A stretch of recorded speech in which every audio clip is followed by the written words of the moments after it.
আমি মোহাম্মদ কাইয়ুম হোসেন, সহকারী শিক্ষক, উজ্জীবনী ইনস্টিটিউট, মাধ্যমিক বিদ্যালয়, কালীগঞ্জ। বিসমিল্লাহির রহমানির রহিম। Welcome to online class. কেমন আছো সবাই? আশা করি ভালো আছো। আজকের অনলাইন ক্লাসের হিসাব বিজ্ঞান নবম ও দশম শ্রেণীর অষ্টম অধ্যায়ের নবদান বই। Dear student, look at the board.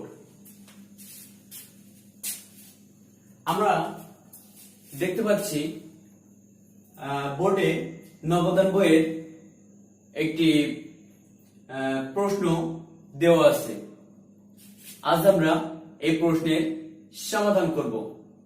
তো প্রথমে দেখে আসি প্রশ্নে কি কি আছে। জনাব আসাদের ব্যবসায়ে মে 2020 সালে নিম্নোক্ত লেনদেনগুলো সম্পন্ন হয়। মে 1, নগদ 8 লক্ষ টাকা ও 1.5 লক্ষ টাকার ব্যাংক তহবিল নিয়ে ব্যবসায় শুরু করেন। 5 তারিখ, পণ্য ক্রয় 5 লক্ষ টাকা। মে মাসের 7 তারিখ, মাপার স্কেল ক্রয় 10,000 টাকা। 9 তারিখ, ব্যাংকে জমা দেওয়া হলো 4,000 টাকা। 10 তারিখ, ভ্রমণ খরচ 2,000 টাকা। 15 তারিখ, ঋণের সুদ প্রদান 3,000 টাকা। 16 তারিখ, পণ্য বিক্রয় 3 লক্ষ টাকা নগদে এবং 1 লক্ষ টাকা চেকে। 20 তারিখে ব্যাংক হতে উত্তোলন 50,000 টাকা। 25 তারিখে লভ্যাংশ প্রাপ্তি 2,000 টাকা। 30 তারিখে মালিকের ব্যক্তিগত খরচ ব্যবসা হতে পরিশোধ 10,000 টাকা।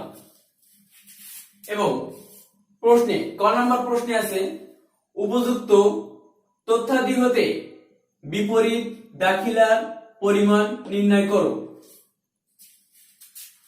ক নাম্বার প্রশ্নে আসছে বিপরীত দাখিলার পরিমাণ নির্ণয় করো। তো প্রথমে জানা দরকার বিপরীত দাখিলাটা কি বা বিপরীত দাখিলা কাকে বলে।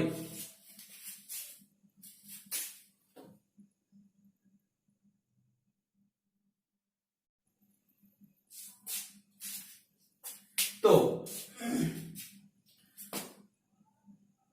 পূর্ববর্তীকাল হিসাবকালে সমন্বয় দাখিলার বিপরীতে পরবর্তী হিসাবকালে এর উল্টো যে দাখিলা দেওয়া হয় তাকে বিপরীত দাখিলা বলে, অর্থাৎ কন্ট্রারেন্টিভ। তো এবার আমরা ক দাগের বিপরীত দাখিলাটা আসলে কি সেটা জানলাম। এবার আমরা ক নাম্বার প্রশ্নের বিপরীত দাখিলার পরিমাণ নির্ণয় করব। তো ক নাম্বার প্রশ্নের বিপরীত দাখিলার পরিমাণ নির্ণয়। বিপরীত দাখিলার একটি ছক আঁকলাম। প্রথমে তারিখ, বিবরণ, টাকা টাকা।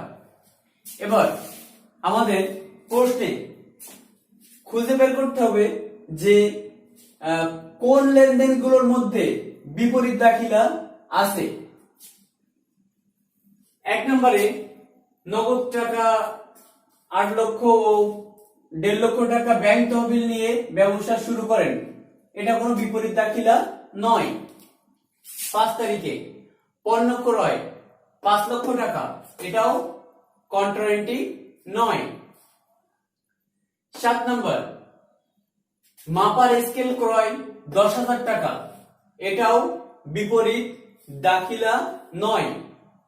9 তারিখ, ব্যাংকে জমা দেওয়া হলো 4000 টাকা, ব্যাংকে জমা দেওয়া হলো 4000 টাকা। এই যে ব্যাংকে জমা দেওয়া হলো 4000 টাকা, এটা একটি বিপরীত দাখিলা। তো আমরা প্রথমে লিখি 2020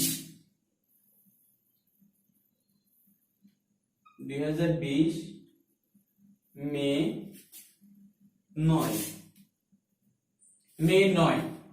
ব্যাংকে জমা দেওয়া হলো।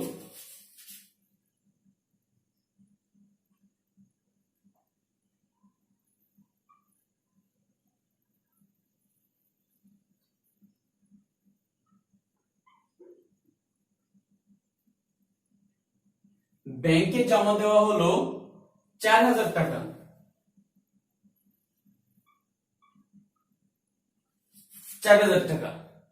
তারপরে দেখে আসি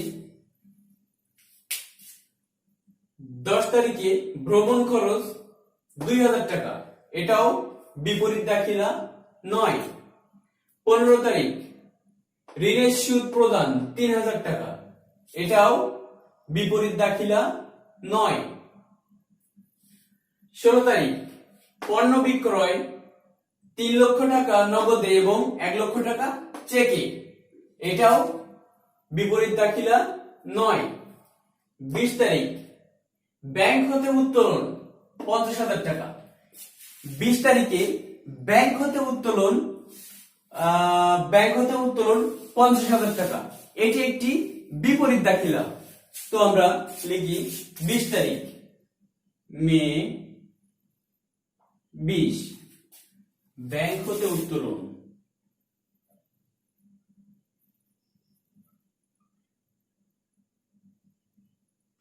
ব্যাংক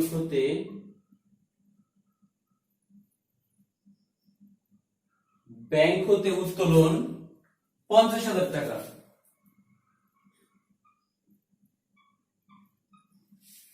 ব্যাংক হতে উত্তোলন 50,000 টাকা। দেখে আসি তারপরে কি আছে। 25 তারিখ লভ্যাংশ প্রাপ্তি 2000 টাকা, এটাও বিপরীত দাখিলা নয়।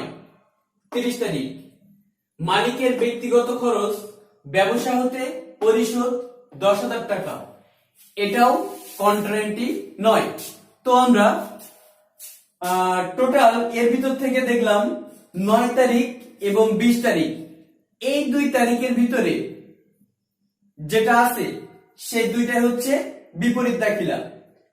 এই দুইটা ছাড়া আর বিপরীত দাখিলা এই অঙ্কের ভিতরে নেই। সেহেতু এবার আমরা এই যে দুইটা যোগ করে দিব। 50,000 যোগ 4,000 অর্থাৎ 54,000।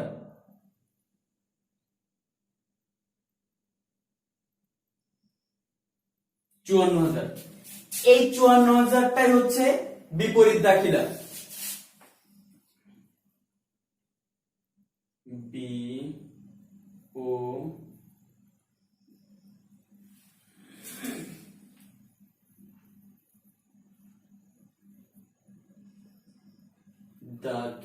দাখিলার পরিমাণ।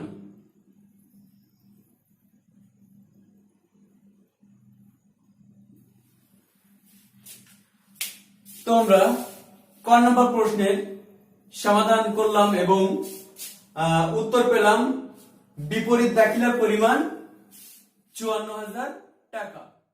তো এবার আমরা নগদ প্রদান জাবেদার একটা নমুনা ছক দেখলাম। তো নমুনা ছকের ভিতরে আছে তারিখ, চেক নাম্বার, ডেবিট হিসাব খাত, সূত্র, ক্রয় ডেবিট, পাওনাদার ডেবিট, অন্যান্য হিসাব ডেবিট, প্রাপ্ত বার্তা ক্রেডিট, নগদ ক্রেডিট। তো এবার দেখে আসি প্রশ্নে কি বলা আছে। 5 হতে 15 তারিখ পর্যন্ত লেনদেনের ভিত্তিতে নগদ প্রদান জাবেদা প্রস্তুত করো। তো 5 তারিখ হতে, তো দেখে আসি 5 তারিখে কি আছে। 5 তারিখে পণ্য ক্রয় 5 লক্ষ টাকা। তো লিখি 2020 সাল। 2020 সাল মে মাসে 5 তারিখ হচ্ছে পণ্য ক্রয়।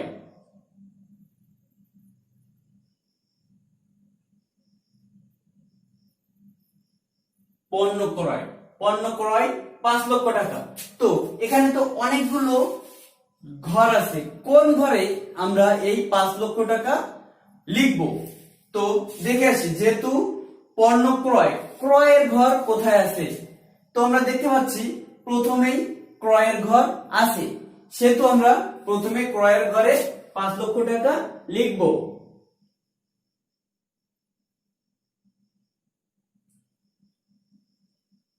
তো আমরা যদি এইটা হচ্ছে 5 তারিখে পণ্য ক্রয় 5 লক্ষ টাকার জাবেদা করতে যাই, জাবেদা করতে গেলে আমাদের পণ্য ক্রয় ডেবিট এবং নগদ হিসাব ক্রেডিট, অর্থাৎ নগদান হিসাব ক্রেডিট। তাহলে ক্রয় হিসাব ডেবিটে লিখছি, এবার নগদান হিসাব ক্রেডিটেও লিখবো 5 লক্ষ টাকা।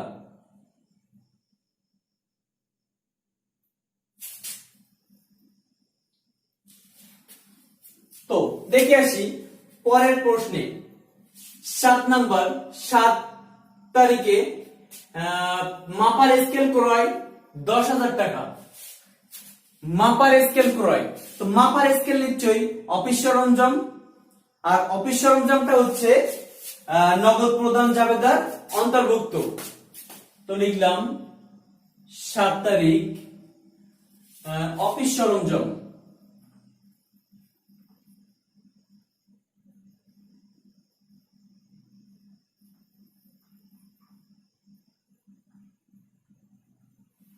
অফিস সরঞ্জাম।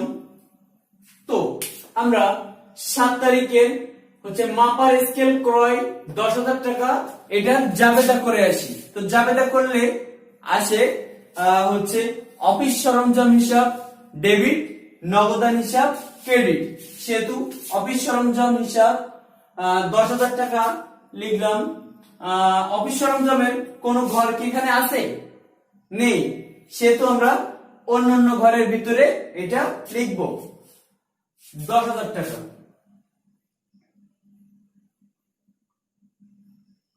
অফিস সরঞ্জাম ডেবিট, নগদান হিসাব ক্রেডিট। তো নগদান ক্রেডিটের ঘরে ও লিখলাম 10,000 টাকা। দেখে আসি পরের তারিখে কি আছে। 9 তারিখ ব্যাংকে জমা দেওয়া হলো 4,000 টাকা। তো আমরা যদি ব্যাংকে টাকা জমা দিই তাহলে সেটা নগদ প্রদান জাবেদার অন্তর্ভুক্ত নয়। দেখি পরের তারিখে 10 তারিখ ভ্রমণ খরচ 2,000 টাকা। এই ভ্রমণ খরচটা হচ্ছে নগদ প্রদান জাবেদার অন্তর্ভুক্ত, লিখলাম 10 তারিখ ভ্রমণ খরচ।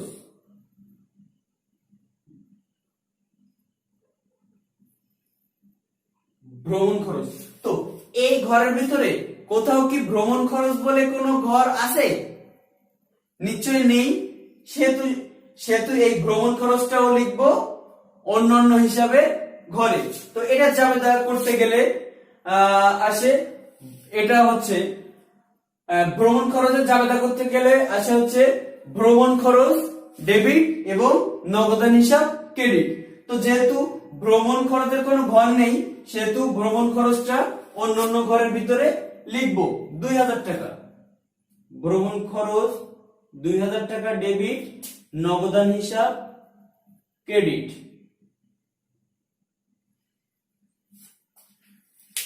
দেখে আসি তারপরের প্রশ্নে, তারপরের তারিখে কি আছে। 15 তারিখ ঋণের সুদ প্রদান 3,000 টাকা। এই ঋণের সুদটা হচ্ছে নগদ প্রদান জাবেদার অন্তর্ভুক্ত, সেহেতু লিখি 15 তারিখ ঋণের সুদ প্রদান।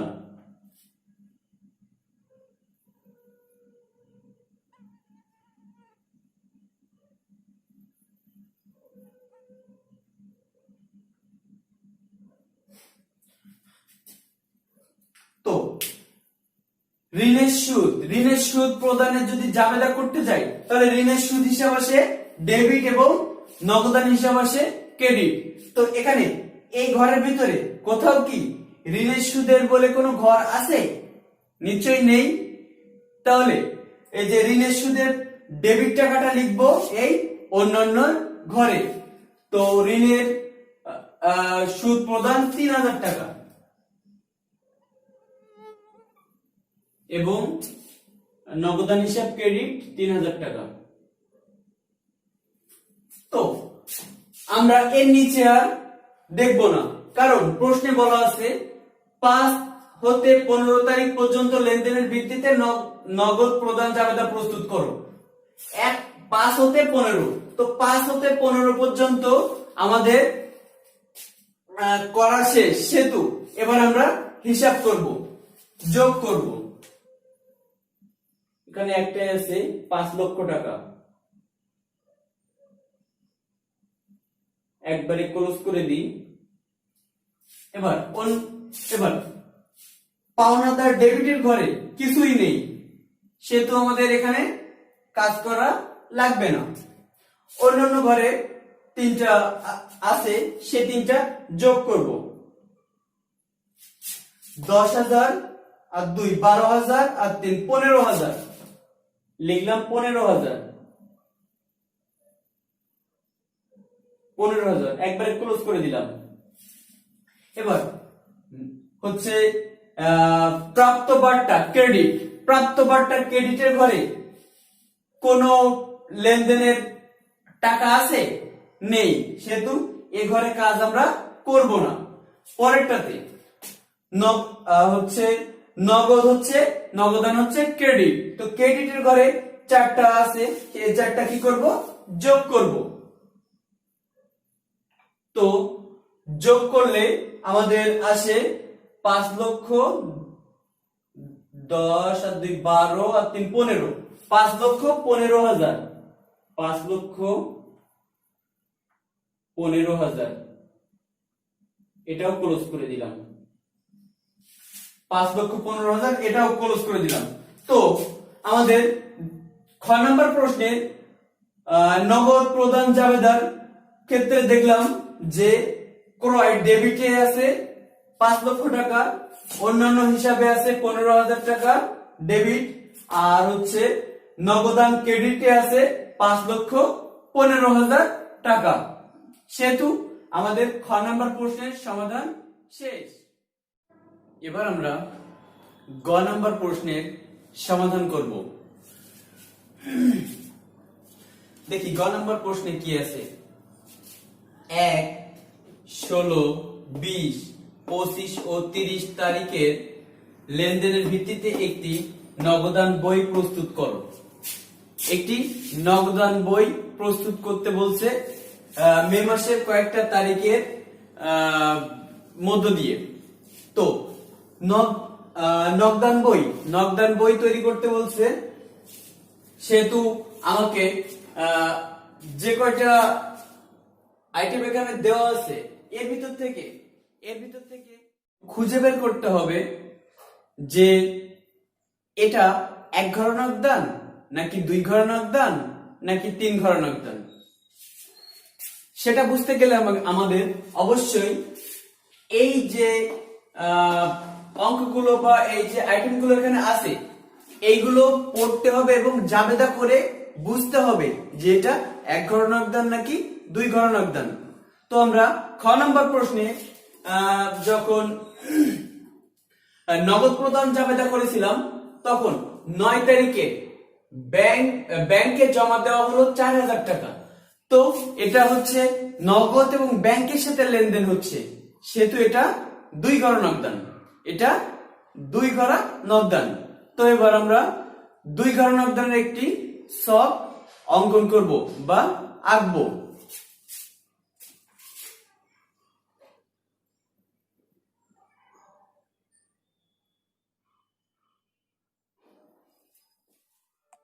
তো এবার আমরা দেখতে পাচ্ছি যে 2 ঘর নগদানের একটা ছক আঁকা হয়েছে, যেখানে আছে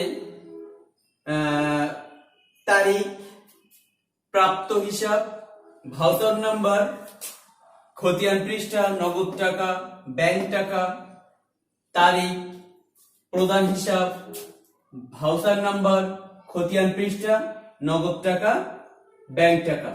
তো এক পাশ হচ্ছে ডেবিট টাকা আর অন্য পাশ হচ্ছে ক্রেডিট টাকা। তো আমরা হচ্ছে বুঝবো কি করে যে কোন পাশটা আমরা ডেবিট এবং কোন পাশটা ক্রেডিট? তো সবসময় বাম পাশটা আমাদের ডেবিট হয় এবং ডান পাশটা ক্রেডিট হয়। আরো অন্যভাবে বোঝা এবং জানা যায় যে প্রাপ্তি মানে আমরা যেগুলো পাচ্ছি, আর হচ্ছে প্রদান মানে আমরা যেগুলো দিচ্ছি। তো এবার গ নাম্বার প্রশ্নটা পড়ে আসি, যে গ নাম্বার প্রশ্নে কি লেখা আছে? 1, 16, 20, 25 ও 30 তারিখের লেনদেনের ভিত্তিতে একটি নগদান বই প্রস্তুত করো। তো 1 তারিখ থেকে শুরু করতে হবে। প্রথমে 2020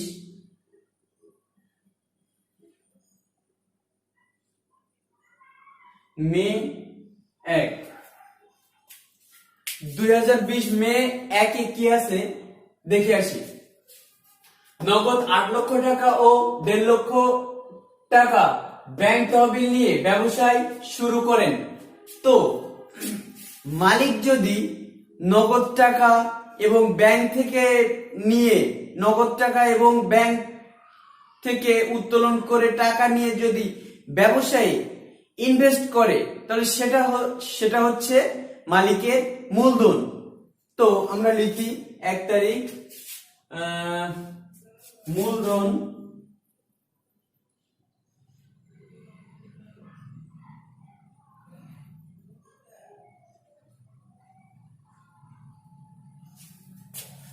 মূলধন হিসাব বা ব্যালেন্স বিডি। তো মূলধন হিসাব, তো মালিক 8 লক্ষ টাকা নগদে, তো নগদের ঘরে লিখলাম 8 লক্ষ টাকা, নগদের ঘরে লিখলাম 8 লক্ষ টাকা এবং 1.5 লক্ষ টাকা ব্যাংক তহবিল নিয়ে। তো 1.5 লক্ষ টাকা লিখলাম ব্যাংকের ঘরে।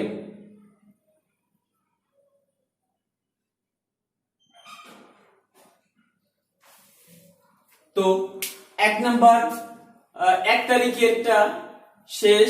এবার 16 তারিখ দেখি, 16 তারিখে কি আছে? পণ্য বিক্রয় 3 লক্ষ টাকা নগদে এবং 1 লক্ষ টাকা চেকে। এখানে হচ্ছে পণ্য বিক্রয় করা হয়েছে নগদে এবং চেকে। তো যদি আমরা পণ্য বিক্রয় করি, তাহলে বিক্রয় করলে নিশ্চয়ই আমাদের টাকা বা অর্থ পাই, আমাদের আসে, সেহেতু সেটা ডেবিট। তো ডেবিট সাইডে লিখবো মে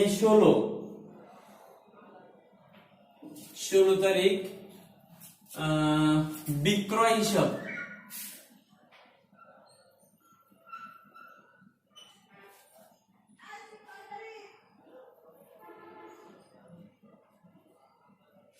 পণ্য বিক্রয় হিসাব। তো পণ্য বিক্রয় হিসাব হচ্ছে নগদে 3 লক্ষ টাকা, সেহেতু নগদের ঘরে লিখলাম 3 লক্ষ টাকা। আর হচ্ছে চেকে 1 লক্ষ টাকা, সেটা ব্যাংকের ঘরে লিখলাম।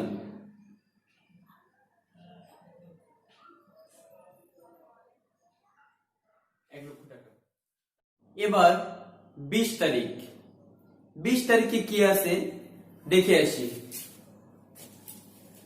ব্যাংক হতে উত্তোলন 50,000 টাকা।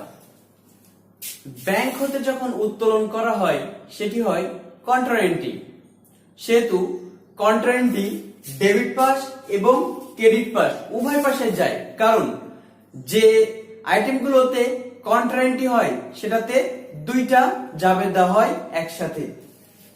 এবং এক্ষেত্রে নগদান বইতে একটা শর্ত আছে যে জাবেদা করে যেটা লিখবো, যদি লিখি ব্যাংক হিসাব তাহলে টাকা দিব নগদের ঘরে, আর যদি লিখি নগদান হিসাব তাহলে টাকা লিখবো ব্যাংকের ঘরে।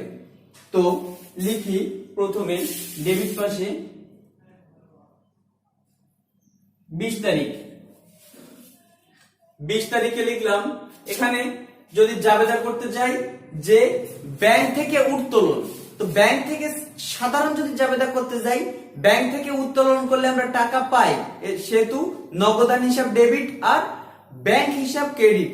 সেহেতু আমরা বলছি যে আমরা যেটা লিখবো তার অপোজিটটা টাকা লিখবো। যেমন এখানে লিখবো যে যদি ব্যাংক হতে উত্তোলন করা হয় তাহলে নগদ টাকা আসে, তো নগদান হিসাব ডেবিট, তো এটা ডেবিট পাশ।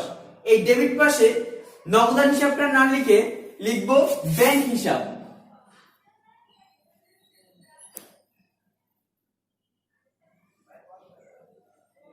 ব্যাংক হিসাব আর খতিয়ান পৃষ্ঠার এখানে লিখবো সি।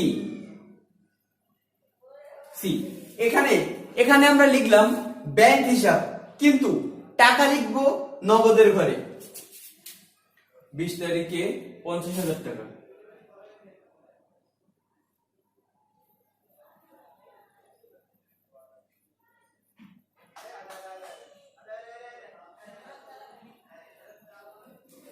লিখলাম 50,000 টাকা।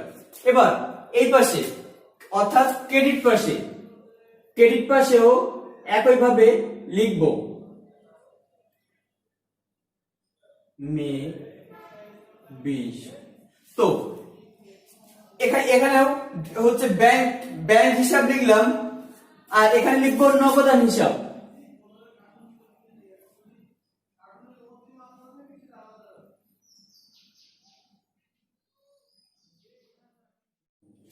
তো এখানে নগদান হিসাব লিখলাম।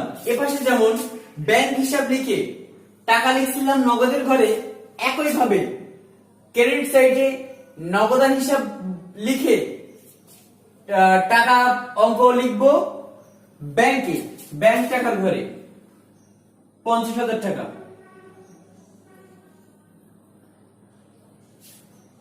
যেহেতু এটা একটি কন্ট্রা এন্ট্রি, সেহেতু লিখবো সি।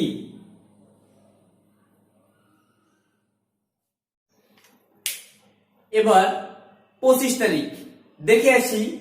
25 তারিখে কি আছে? লভ্যাংশ প্রাপ্তি 2000 টাকা।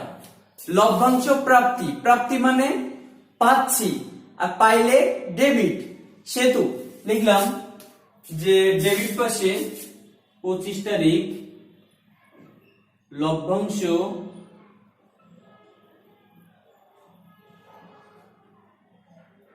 প্রাপ্তি।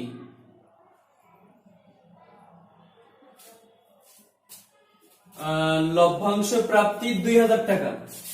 এই যে লভ্যাংশ প্রাপ্তি পাচ্ছি, নগদে পাচ্ছি, সেহেতু নগদের ঘরে লিখবো 2000 টাকা। 2000 টাকা। এবার দেখে আসি 25 তারিখের পরে আছে 30 তারিখ। দেখে আসি 30 তারিখে কি আছে। 30 তারিখে মালিকের ব্যক্তিগত খরচ ব্যবসা হতে পরিশোধ 10,000 টাকা।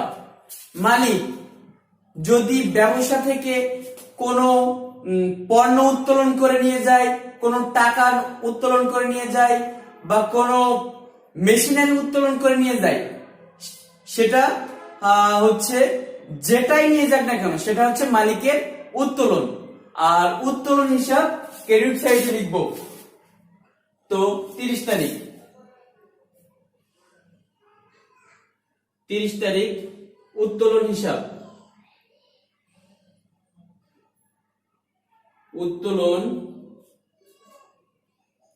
উত্তোলন হিসাব 10,000 টাকা। এই যে উত্তোলন হিসাব, যেহেতু মালিকের ব্যক্তিগত খরচ ব্যবসা হতে পরিশোধ করা হয়ে গেছে, নগদ টাকা পরিশোধ করা হয়ে গেছে, সেহেতু নগদের ঘরে লিখবো 10,000 টাকা। তো গ নম্বর প্রশ্নে 1 তারিখ, 16 তারিখ, 20 তারিখ, 25 তারিখ ও 30 তারিখ এই কয়টা লেনদেন করতে বলা হয়েছে। তো আমাদের এই পর্যন্ত এই কয়টা লেনদেনের কাজ শেষ, সেহেতু আর কোনো লেনদেন করব না। এবার হচ্ছে আমরা যোগ করব উভয় পাশ। তো এখানে একটা প্রশ্ন থাকতে পারে যে কোন পাশটা আমরা যোগ করব। তো সহজ ভাষাতে যে পাশটা সবচেয়ে বড় এবং বেশি টাকা থাকবে সেই পাশটা আমরা যোগ করব। তো দেখি ক্রেডিট পাশে কি আছে। ক্রেডিট পাশে ব্যাংকের ঘরে আছে 50,000 টাকা আর নগদের ঘরে আছে 10,000 টাকা, আর কিছুই নেই। এবার দেখি ডেবিট পাশে কি আছে। ডেবিট পাশে দেখতে পাচ্ছি অনেকগুলো টাকা লেনদেন এখানে আছে। যে নগদের ঘরে আছে 8 লক্ষ টাকা, 3 লক্ষ টাকা, 50,000 টাকা, 2,000 টাকা, আর ব্যাংকের ঘরে আছে 1,50,000 টাকা আর 1 লক্ষ টাকা। সেহেতু আমি মাত্র বললাম যে পাশটা বড় হবে সেই পাশটা প্রথমেই যোগ করব। তো এবার আমরা প্রথমেই ডেবিট পাশটা যোগ করে আসি। ডেবিট পাশটা যোগ করে আসি। 8 লক্ষ 8 আর 3 11, 11 লক্ষ 50 আর 2 52, 11 লক্ষ 52,000 টাকা, 11 লক্ষ 52,000 টাকা ক্লোজ করে দিলাম। আর ব্যাংকের ঘরে আছে 1,50,000 যোগ 1 লক্ষ অর্থাৎ 2,50,000।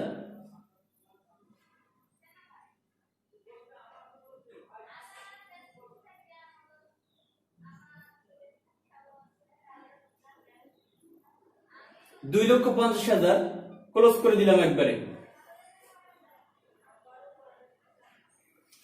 এবার হচ্ছে যে পাশটা, যে সাইডটা বড় এবং প্রথম যোগ করব সেই যোগফলটা অপর পাশে নিয়ে যাব। তো অপর পাশে নিয়ে যাই।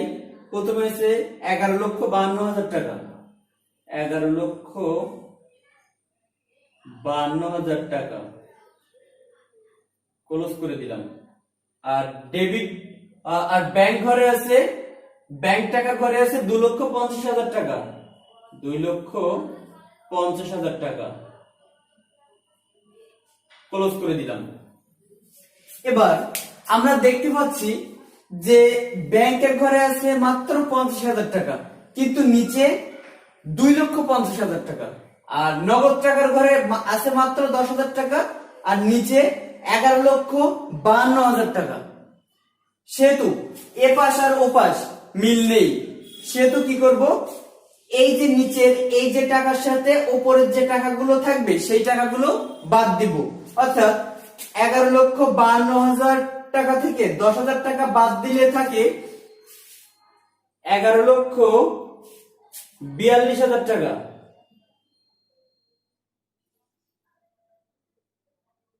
11,42,000 টাকা।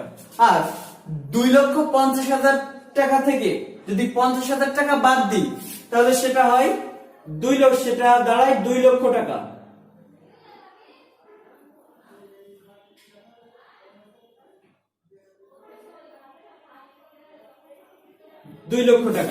এবার যদি আমরা এই দুইটা যোগ করি এই 11,52,000 টাকাই হবে।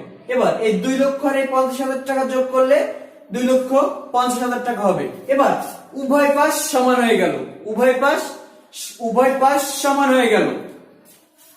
এবার হচ্ছে মে মাস, আমরা অঙ্ক করতেছি হচ্ছে মে মাসে, সেহেতু মে মাস 31 তারিখে। তো লিখলাম 31 তারিখ, কারণ 31 তারিখের এখানে কোনো লেনদেন নেই। তো প্রশ্ন থাকতে পারে এখানে 31 তারিখ এলো কেন? কারণ এক মাসের হিসাব যখন করা হয় মাসের শেষ তারিখে যে এই হিসাবটা করা হয়, সেহেতু এই হিসাবটা করা হয় 31 তারিখে। তো 31 তারিখের এই যে যোগফলটা, এই যোগফলটা হচ্ছে ব্যালেন্স সিডি। তো লিখলাম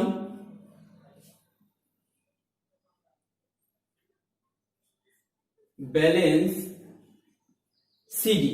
ব্যালেন্স সিডি হচ্ছে এই যে 11,42,000 টাকা নগদ আর 2 লক্ষ ব্যাংক টাকা।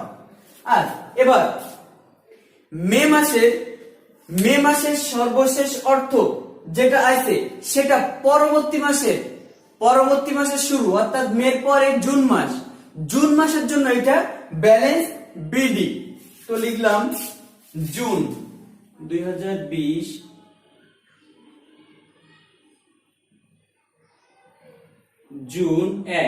June 1 balance BD. তো এখানে একটা ব্যালেন্স সিডি আর বিডির ক্ষেত্রে হচ্ছে মাসের শেষে হিসাব শেষে যে অর্থটা থাকবে সেই অর্থটা হচ্ছে মাসের শেষ তারিখের জন্য ব্যালেন্স সিডি, এবং পরবর্তী মাসের শুরুর জন্য সেটা হচ্ছে ব্যালেন্স বিডি।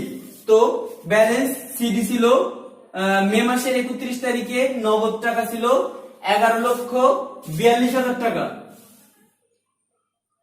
11,42,000 টাকা নগদে, আর ব্যাংকে ছিল 2 লক্ষ টাকা, 2 লক্ষ টাকা।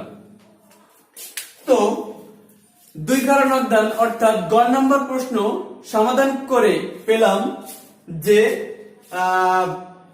নগদ টাকা পেলাম 11,42,000 টাকা এবং ব্যাংক টাকা পেলাম 2 লক্ষ টাকা। তো আজকের মতো ক্লাস এখানে শেষ। তো তোমরা বাসায় প্র্যাকটিস করবা নগদান বইয়ের অন্য অঙ্ক সমাধান করার জন্য।